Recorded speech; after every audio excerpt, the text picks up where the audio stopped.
കൊളച്ചേരി ഗ്രാമപഞ്ചായത്തിൽ വിവിധയിടങ്ങളിൽ കുടിവെള്ള പൈപ്പ് പൊട്ടി വെള്ളം പാഴാകുന്നു. വെള്ളം കുത്തിയൊഴുകി റോഡും തകരുകയാണ്. കാലപ്പഴക്കം ചെന്ന പൈപ്പുകൾ മാറ്റി സ്ഥാപിക്കണമെന്ന ആവശ്യം ശക്തമായിട്ടുണ്ട്.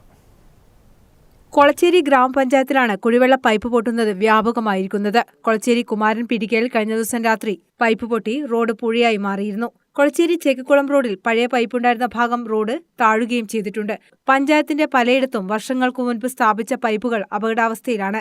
കൊളച്ചേരി പറമ്പ്, ചേലേരി, പെരുമാച്ചേരി, പാടി ഭാഗത്തും പൈപ്പ് പൊട്ടുന്നത് തുടർക്കഥയാണ്. കുമാരൻ പീടികയിൽ കഴിഞ്ഞ മാസം 3 പൈപ്പ് പൊട്ടി ലിറ്റർ കണക്കിന് വെള്ളമാണ് പാഴായിരുന്നത്. കാലപ്പഴക്കം ചെന്ന പൈപ്പുകൾ മാറ്റി സ്ഥാപിക്കണമെന്നാണ് നാട്ടുകാരുടെ ആവശ്യം. ജലജീവൻ മിഷന്റെ ഭാഗമായിട്ടുള്ള ശുദ്ധജല പദ്ധതി കൊളച്ചേരി പഞ്ചായത്തിനെ സംബന്ധിച്ചിടത്തോളം പഞ്ചായത്തിൻ്റെ എല്ലാ മുക്കിലും മൂലയിലും എല്ലാ റോഡുകളും പൊട്ടിപ്പൊളിഞ്ഞ് കിടക്കുന്നൊരവസ്ഥയിലേക്ക് മാറുകയാണ്. അതിന് പ്രധാന കാരണം ഉദാഹരണം എടുത്താൽ കൊളച്ചേരി മുക്കുന്ന പെരുമാച്ചേരി ഭാഗത്തേക്ക് വന്ന റോഡിൽ കൊളച്ചേരി ഏരിയ നമ്മൾ പറഞ്ഞാൽ കൊളച്ചേരി കുമാരൻപിടി ഏരിയ എന്ന് പറഞ്ഞാൽ ആ സ്ഥലങ്ങൾ ഇന്നലെ പൂർണ്ണമായും വെള്ളത്തിനടിയിലായിരുന്നു.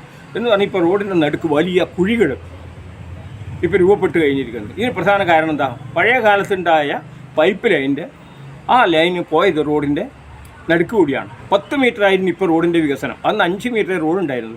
റോഡ് വികസിപ്പിച്ചതോടുകൂടി ഈ പൈപ്പ് ലൈൻ അന്ന് മാറ്റപ്പെട്ടിട്ടില്ല. അതിനുശേഷം വലിയ ടാങ്കർ ലോറികളൊക്കെ ഇതിൻ്റെ മേലകൾ പോകുമ്പോൾ ഓട്ടോമാറ്റിക്കലി പൈപ്പ് പൊട്ടുകയാണ്. ആ പൈപ്പ് പൊട്ടുന്നതോടൊപ്പം പിന്നീട് പൂർണ്ണമായും റോഡുകൾ വളരെ മോശമായ സ്ഥിതിയിലേക്ക് മാറുന്ന ഒരവസ്ഥയാണ് ഇപ്പോൾ കാണാൻ കഴിയുന്നത്. News bureau, Irikkur.